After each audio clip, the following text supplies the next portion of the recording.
Hello friends, मैं हूं आपके सामने गौरव मिगलानी। हमारा जो चैप्टर कंटिन्यू चल रहा है दैट इज कैश बुक। तो कैश बुक की इस वीडियो के अंदर हमको ये 5 छोटे छोटे टॉपिक्स डिस्कस करने होंगे। तो ये पांचों टॉपिक्स स्टार्ट करने से पहले मैं आपको पीछे वाली 3 वीडियोस के बारे में फिर से बता देता हूं। पहली वीडियो के अंदर हमने ये देखा था कि सब्सिडरी बुक्स को मेंटेन क्यों किया जाता है, why there is need of subsidiary books and their advantages. Second video के अंदर हमने डिस्कस किया कि कैश बुक के कंप्लीट चैप्टर के अंदर हमने क्या स्टडी करना है, देन सब्सिडरी बुक्स के चैप्टर के अंदर हमने क्या डिस्कस करना है। मतलब सेकेंड वीडियो में हमने कंप्लीट 2 चैप्टर को डिस्कस कर लिया है। देन थर्ड वीडियो के अंदर हमने देखा कि कैश बुक का मीनिंग एंड इंपॉर्टेंस और कैश बुक को ही हम सब्सिडरी बुक और प्रिंसिपल बुक भी क्यों कहते हैं। तो आइए अब हम इन पांचों टॉपिक्स को एक एक करके स्टडी करेंगे। सबसे पहले हमको डिस्कस करना होगा कि कैश बुक और कैश अकाउंट दोनों के अंदर क्या डिफरेंस है। देन हम देखेंगे कि कैश बुक को जर्नलाइज्ड लेजर क्यों कहा जाता है। फिर हम देखेंगे कि कैश बुक और जर्नल में कौन कौन सी बातें कॉमन है। देन हम डिस्कस करेंगे कि कैश बुक और लेजर के अंदर कौन कौन सी बातें कॉमन है। देन हमको डिस्कस करना होगा कि कैश बुक को मेंटेन करने के कौन कौन से बेनिफिट्स हैं। तो चलिए इन टॉपिक्स को अब हम एक एक करके स्टडी कर लेते हैं। तो अब हम डिस्कस कर लेते हैं कि कैश बुक और कैश अकाउंट में क्या डिफरेंस है। जैसा कि हमने पीछे वाली वीडियो के अंदर ये डिस्कस किया था कि अगर हम कैश बुक को मेंटेन कर लेते हैं तो हमको कैश अकाउंट बनाने की जरूरत नहीं होती, क्योंकि कैश बुक रियलिटी में कैश अकाउंट का बहुत अच्छा सब्स्टिट्यूट है। पर दोनों के अंदर एक कॉमन बात फिर भी है कि दोनों के अंदर जब भी हम कुछ लिखते हैं तो वो डेट वाइज ही हमको लिखना होता है। तो फिर भी कुछ ना कुछ डिफरेंस तो इन दोनों में है ही। वो डिफरेंस क्या है अब हम देख लेते हैं। यहां पर मैंने कैश अकाउंट के पॉइंट्स लिखे हुए हैं और यहां पर मैंने कैश बुक के पॉइंट्स लिखे हुए हैं। कैश अकाउंट का क्या मतलब है? It is an account in the ledger. Cash account हम कहां पे रेडी करते हैं? लेजर के अंदर जाकर रेडी करते हैं। जबकि कैश बुक रियलिटी में एक अलग से या कह लीजिए एक सेपरेट बुक है। आप जर्नल की जगह पर सीधी एंट्री कहां पे कर देते हो? कैश बुक में कर देते हो। जैसे कि आपने देखा होगा कि हम कुछ एंट्रीज परचेज बुक में करते हैं, डायरेक्ट सेल्स बुक में करते हैं, वैसे ही आप कैश से रिलेटेड एंट्रीज को जब आप कैश बुक में डायरेक्ट कर देते हो तो वो आपका एक सेपरेट बुक बन जाता है। तो कैश बुक रियलिटी में एक सेपरेट बुक है जो जर्नल की जगह पे ही काम कर रहा है, जबकि कैश अकाउंट एक अलग से एक अकाउंट है जो लेजर के अंडर में जाकर आपको रेडी करना होता है। सेकंड पॉइंट, कैश अकाउंट आप लेजर में ओपन करते हो और कैश अकाउंट के अंदर एंट्रीज कहां से होती हैं? जर्नल की हेल्प से होती हैं, क्योंकि जर्नल में सबसे पहले आपने सारी कैश की एंट्रीज, परचेज की एंट्री, सेल की एंट्री, सारी एंट्रीज मिक्स कर रखी होंगी। उन एंट्रीज में से हमें कैश की एंट्रीज अलग से सर्च करनी होती हैं, देन हमको कैश अकाउंट अलग से रेडी करना होता है। तो मतलब कहने का क्या है कि कैश अकाउंट आप कहां से रेडी करते हो? जर्नल की हेल्प से रेडी करते हो। जबकि जब जब आप कैश बुक मेंटेन करते हो तो आपको कैश अकाउंट मेंटेन करने की जरूरत नहीं होती। पर कुछ एंट्रीज ऐसी भी होती हैं जो परचेज की वजह से होती हैं, क्योंकि कभी कभी आप परचेज कैश में करते हो, सैलरीज कैश में पे करते हो। तो कुछ एंट्रीज की वजह से आपको दूसरे अकाउंट ओपन करने होते हैं। मतलब कैश बुक में से देखकर आपको कैश अकाउंट बनाने की जरूरत तो नहीं है, पर इसके अलावा कुछ और अकाउंट होते हैं, लाइक परचेज अकाउंट है, सेल्स अकाउंट है, बैंक में आपने पैसा जमा करा दिया या आपने किसी को सैलरी दी है कैश में, रेंट पे किया है, तो वो अकाउंट आपको लेजर में जाके रेडी करने होते हैं। अदरवाइज कैश बुक को हम एक ओरिजिनल एंट्री की बुक भी कह सकते हैं, या आप ये भी कह लीजिए कि कैश बुक को मेंटेन करने से हमको कैश अकाउंट तो नहीं बनाना होगा, पर दूसरे अकाउंट हमको कैश बुक में से देखकर बनाने पड़ते हैं। अब हम देखते हैं हमारा थर्ड डिफरेंस। थर्ड डिफरेंस कहता है कि जब हम जर्नल रेडी करते हैं, अगर हमने कैश की सारी ट्रांजैक्शन कर ही जर्नल में दी है तो हमको एक लेजर में जाकर अकाउंट ओपन करना ही होगा, जिसको हम कैश अकाउंट कहेंगे। पर जब जब आप कैश बुक मेंटेन करते हो तो ये बात मैं आपको फिर से बोल रहा हूं, हमको कैश अकाउंट ओपन करने की जरूरत नहीं होती। जब जब आप कैश अकाउंट बनाते हो तो वहां पर सिर्फ और सिर्फ आपकी कैश की ट्रांजैक्शन होती है, सिर्फ single aspect, that is only and only cash. पर जब जब आप कैश बुक मेंटेन करते हो तो चैप्टर में आप देखिएगा आपके सिंगल कॉलम कैश बुक भी है, डबल कॉलम कैश बुक भी है, ट्रिपल कॉलम कैश बुक भी है। तो उसके अकॉर्डिंग आपका कैश कॉलम भी होता है, बैंक कॉलम भी होता है। तो जब भी आप कैश बुक बनाते हो तो उसमें एक कैश का कॉलम भी रहता है, बैंक का कॉलम भी रहता है। तो कैश बुक ऐसा नहीं है कि आपको कैश के बारे में ही बताएगा। कैश बुक आपको कैश के बारे में बता सकता है और बैंक बैलेंस के बारे में भी बता सकता है। काफी सारे एक्सपेक्ट्स की इंफॉर्मेशन हमको कैश बुक की हेल्प से मिल जाती है। तो ये था हमारा डिफरेंस का टॉपिक। अब कुछ लोगों के मन में ये क्वेश्चन भी आता है कि क्या कैश बुक को हम जर्नल कह सकते हैं या क्या कैश बुक को हम लेजर कह सकते हैं। तो इन दोनों क्वेश्चंस को सोल्व करने के लिए मैं आपको फिर से थोड़ा सा पीछे लेके जाता हूं। जब भी हमारे बिजनेस में ट्रांजैक्शंस होती हैं, आप ट्रांजैक्शंस को कहां पे रिकॉर्ड करते हो? जर्नल में। और जर्नल के बाद कहां पे रिकॉर्ड करते हो? सिंपल सी बात, लेजर में आपको सभी के अकाउंट मेंटेन करने होते हैं। मतलब जब भी ट्रांजैक्शन हुई, ट्रांजैक्शन को आपने फर्स्ट टाइम कहां पे रिकॉर्ड किया? जर्नल में रिकॉर्ड किया। और जर्नल के बाद आपने क्लासिफिकेशन करके उन सभी के अलग अलग अकाउंट को मेंटेन कर दिया, सबके अलग अलग अकाउंट बना दिए। अब आपने देखा होगा कि कुछ बिजनेस ऐसे होते हैं जिनके अंदर कैश की ट्रांजैक्शन बहुत ज्यादा होती हैं। तो वो बिजनेस क्या करते हैं? जर्नल के साथ साथ जर्नल के साथ साथ एक कैश बुक भी मेंटेन कर लेते हैं। और कैश बुक में क्या करते हैं? सारी की सारी कैश की ट्रांजैक्शंस और कैश के अलावा जितनी भी ट्रांजैक्शंस होती हैं वो कहां पे कर लेते हैं? जर्नल में। मतलब ट्रांजैक्शंस हुई, ट्रांजैक्शंस को उन लोगों ने फर्स्ट टाइम कहां पे रिकॉर्ड कर लिया? जर्नल में प्लस कैश बुक में। मतलब कुछ ट्रांजैक्शंस जो उनको लगी कि भाई सीधा कैश की हैं, तो उन्होंने फर्स्ट टाइम उनको कहां पे लिख दिया? सीधा कैश बुक में लिख दिया। और बाकी की ट्रांजैक्शंस को उन्होंने कहां लिख दिया? जर्नल में। अब सिंपल सी बात है, आप सोचकर देखो, अगर हम कैश बुक को मेंटेन ना करते, सारी की सारी ट्रांजैक्शन हम कहां पे लिख रहे थे? जर्नल के अंदर।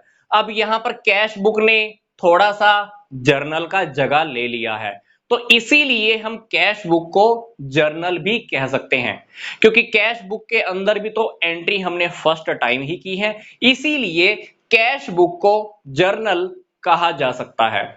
अब बात आती है कि कैश बुक को हम लेजर क्यों बोले? क्योंकि जब जब आप कैश बुक मेंटेन करते हो तो आपको कैश अकाउंट बनाने की जरूरत नहीं होती। यस, ये बात मैं आपको पीछे वाली वीडियो में बता चुका हूं कि जब जब आप कैश बुक मेंटेन करते हो तो आपकी कैश अकाउंट की जो जरूरत है वो भी अपने आप पूरी हो जाती है। जबकि हमने क्या सीखा हुआ है कि जितने भी अकाउंट्स होते हैं हम कहां पे रेडी करते हैं? लेजर के अंडर में रेडी करते हैं। जबकि कैश बुक ने अपने आप कैश अकाउंट की जरूरत को पूरा कर दिया। अकाउंट बोले तो लेजर, इसका मतलब है कि कैश बुक को हम लेजर भी कह सकते हैं। कैश बुक ने जर्नल का काम भी कर दिया और लेजर का काम भी कर दिया, इसीलिए कैश बुक को हम कह सकते हैं इट्स ए जर्नलाइज्ड लेजर। मतलब कैश बुक जर्नल भी है और लेजर भी है। अब हम डिस्कस कर लेते हैं कि कैश बुक और जर्नल दोनों में कौन कौन सी बातें कॉमन है। पॉइंट नंबर 1, हम दोनों में ट्रांजैक्शंस को फर्स्ट टाइम रिकॉर्ड करते हैं। कैसे? जब भी हमारी ट्रांजैक्शंस होती हैं उन ट्रांजैक्शंस को या तो आप जर्नल में लिख देते हो, और अगर आपने कैश बुक भी मेंटेन की हुई है तो वो ट्रांजैक्शंस आप सीधी कैश से रिलेटेड कहां लिख देते हो? कैश बुक में। तो जर्नल में जिस तरह से आपने फर्स्ट टाइम रिकॉर्ड किया है उसी तरह से कैश बुक में कैश से रिलेटेड एंट्रीज को आप फर्स्ट टाइम ही रिकॉर्ड करते हो। तो जर्नल और कैश बुक दोनों के अंदर एक कॉमन बात है कि दोनों के अंदर जब भी हम ट्रांजैक्शन रिकॉर्ड करते हैं तो वो फर्स्ट टाइम रिकॉर्ड की जाती है और दोनों सोर्स डॉक्यूमेंट्स की हेल्प से रिकॉर्ड की जाती है। पॉइंट नंबर 2, दोनों के अंदर हमें डेटा जो भी रिकॉर्ड करना होता है वो डेट वाइज होता है। आप भले ही जर्नल में एंट्रीज कीजिए या कैश बुक में ट्रांजैक्शंस रिकॉर्ड कीजिए, दोनों के अंदर हमको डेट वाइज ही काम करना होता है। पॉइंट नंबर 3, जर्नल के बाद आपको लेजर बनाना होता है, मतलब सभी के अलग अलग अकाउंट्स मेंटेन करने होते हैं। इसी तरह से जब आप कैश बुक बनाते हो तो कैश बुक के अंदर क्या होता होगा, सोचकर देखो। आप परचेज कैश में करते हो, मान लो सेल आपने कैश में की है, आपने कोई एक्सपेंस कैश में पे किया है, आपको कोई इनकम कैश में हुई है, तो परचेज, सेल, एक्सपेंसेस, इनकम, इन सभी के आपको अलग से अकाउंट मेंटेन करने होते हैं। मैं आपको फिर से बोल रहा हूं, कैश बुक जब जब आप मेंटेन करते हो तो कैश अकाउंट बनाने की जरूरत तो नहीं है, पर कैश बुक के अंदर जितनी भी कैश के अलावा और ट्रांजैक्शन आपने लिखी होंगी, जैसे परचेज कैश में किया, सेल कैश में किया, एक्सपेंस कैश में हुआ, इनकम कैश में हुई, तो इनके सबके अलग अलग अकाउंट हमको मेंटेन करने ही होंगे। पॉइंट नंबर 4, जिस तरह से जर्नल के अंदर हमारे पास लेजर फोलियो का कॉलम होता है LF का, उसी तरह से कैश बुक के अंदर आपका LF का कॉलम मिलेगा। क्यों मिलेगा? क्योंकि जर्नल के बाद आपको क्या बनाना होता है, लेजर। इसी तरह से कैश बुक के बाद भी आपको अकाउंट तो मेंटेन करने ही होंगे कैश अकाउंट को छोड़कर, इसलिए आपको यहां पर भी कैश बुक में भी LF का कॉलम दिया हुआ होता है। अब हम डिस्कस कर लेते हैं कि कैश बुक की लेजर के साथ कौन कौन सी बातें मैच करती हैं, कौन कौन से पॉइंट्स ऐसे हैं जो दोनों में कॉमन है। तो पॉइंट नंबर 1, जो दोनों का फॉर्मेट है वो अप्रोक्सीमेटली सेम है। आपने देखा होगा कि लेजर में हम जितने भी अकाउंट्स मेंटेन करते हैं वो सारे टी शेप में होते हैं। टी शेप बोले तो एक अकाउंट दो पार्ट्स में डिवाइड हो जाता है, left side debit side, right side credit side. इसी तरह से जब आप कैश बुक का फॉर्मेट देखोगे तो कैश बुक के फॉर्मेट में लेफ्ट साइड को रिसिप्ट साइड लिखते हैं, राइट साइड को पेमेंट साइड लिखते हैं, पर फॉर्मेट के ऊपर हमको डेबिट और क्रेडिट वर्ड ही यूज करना होता है। और कैश बुक का जो फॉर्मेट है वो भी टी शेप का ही बन जाता है, मतलब लेफ्ट साइड बन जाएगा आपका डेबिट और राइट साइड बन जाएगा आपका क्रेडिट।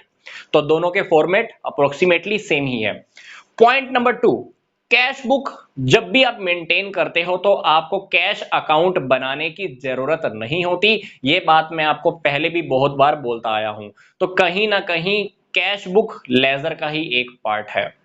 पॉइंट नंबर 3, जैसे हम लेजर के अंदर जितने भी अकाउंट्स मेंटेन करते हैं हमको टू और बाय वर्ड यूज करने होते हैं, इसी तरह से कैश बुक में भी आपको डेबिट साइड में टू और क्रेडिट साइड में बाय का इस्तेमाल करना होता है।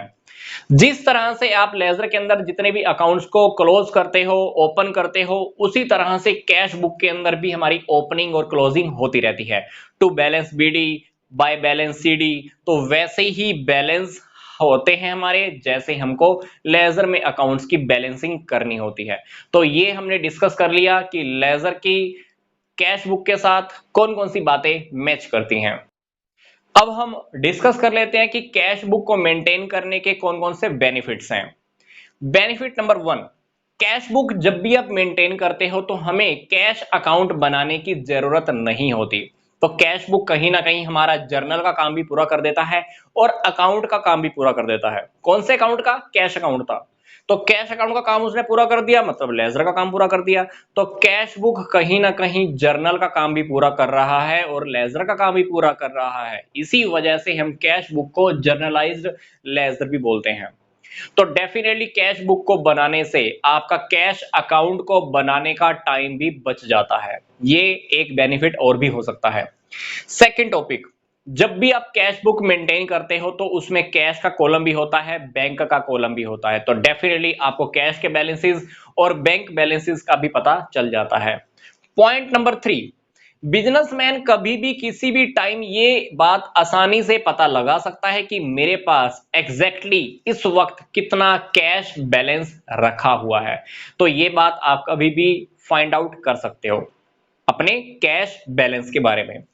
चौथी बात, आपको डेली रूटीन के अंदर कितना रिसिप्ट हो रहा है, कितना पेमेंट करना पड़ रहा है, ये भी आपको हाथों हाथ पता लग जाता है, क्योंकि जब भी आप कैश बुक मेंटेन करोगे डेफिनेटली आप डेली रिकॉर्ड तो करने वाले हो कि कितना पैसा आपके पास आया और कितना पैसा आपके पास से चला गया। तो आपको डेली रूटीन के अंदर सारी ट्रांजैक्शन को रिकॉर्ड करना, मेंटेन करना और भी ज्यादा इजी हो जाता है और उसी के अकॉर्डिंग आप अपने एक्सपेंसेस के ऊपर कंट्रोल भी कर सकते हो। पॉइंट नंबर 5, जब भी आप कैश बुक मेंटेन करते हो तो डेली रूटीन के अंदर आपको डेफिनेटली ये बात तो पता लगी जाती है कि कैश का बैलेंस कितना है। अब कैश बुक के अंदर तो लिखा हुआ है कि आपके पास कैश है 5000 और जबकि आपके हाथ में कैश रखा हुआ है 4000। सोचकर देखिए, कैश बुक के अंदर लिखा हुआ है कि आपके पास 5000 होना चाहिए, जबकि आपके गल्ले में, आपके वॉलेट में सिर्फ 4000 रखे हुए हैं। फिजिकल कैश आपके पास 4000 है, तो मतलब कहीं ना कहीं गड़बड़ है। तो मतलब कैश बुक जब भी आप मेंटेन करते हो तो कैश बुक का बैलेंस और जो एक्चुअल कैश है, मतलब फिजिकल कैश है, वो दोनों आपस में मैच होना चाहिए। तो कैश बुक को मेंटेन करने से डेफिनेटली आप वेरिफिकेशंस बहुत आसानी से कर सकते हो। अगर कोई फ्रॉड है तो फ्रॉड का पता लगा सकते हो, कोई एरर है तो एरर को भी डिटेक्ट कर सकते हो। तो ये हमारा टॉपिक हुआ एडवांटेजेस का। तो नेक्स्ट वीडियो के अंदर हम डिस्कस करेंगे कि कैश बुक की कौन कौन सी टाइप्स हैं। Single column cash book, double column cash book and triple column cash book. Then हमको लास्ट में डिस्कस करना होगा पेटी कैश बुक। तो नेक्स्ट वीडियो से हम कुछ प्रैक्टिकल क्वेश्चंस भी डिस्कस करेंगे। तो यहां तक का वीडियो देखने के लिए आपका धन्यवाद।